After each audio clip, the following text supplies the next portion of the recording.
ধন সম্পত্তি সবকিছুর মালিক তো আপনার ছেলে, তাই না? মা বলছে হ্যাঁ এগুলো তো সব আমার ছেলের নামে, এগুলোর মালিক তো আমার ছেলেই। এগুলি সব তো আমার ছেলের নামে, এগুলি মালিক আমার ছেলে।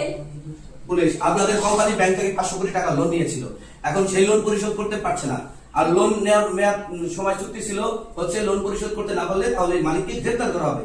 আপনাদের কোম্পানি লোন পরিশোধ করার মেয়াদ শেষ, আর ব্যাংক থেকে নোটিশ অনেকবার দিয়েছে, আপনারা কোনো কানে পানি ঢালেন নাই, যার কারণে আপনারা লোনও পরিশোধ করেন নাই।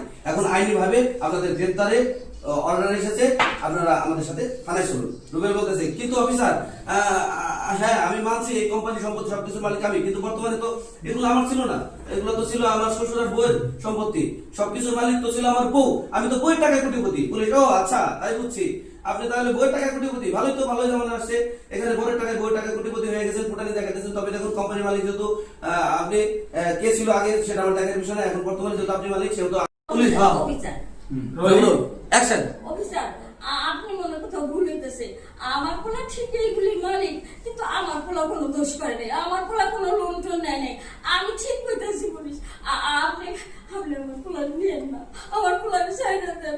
আপনি যা কিছু বলার আপনি কোর্টে গিয়ে বলবেন, আর আপনি তো সবকিছুর সাথে জড়িত, আপনিও ধরাই চলেন। বলতেছে দেখেন আপনি এই করবেন না, আমি হ্যাঁ এখন লাস্ট ডায়লগ, কালকের মধ্যে আমি তোমাকে ডিভোর্স দিয়ে দিব, আর আমার সাথে কোনো প্রকার তুমি যোগাযোগ করবে না, এই চলে যাবে। হ্যাঁ যাচ্ছে বউয়ের টাকায় ফুটানি করে যাচ্ছে বলে তোমার কালকের ভিতরে আমি ডিভোর্স দেবো। প্রতারক কোথাকার, নেক্সট টাইম আমার সাথে আর যোগাযোগ করবে না। জাবরুল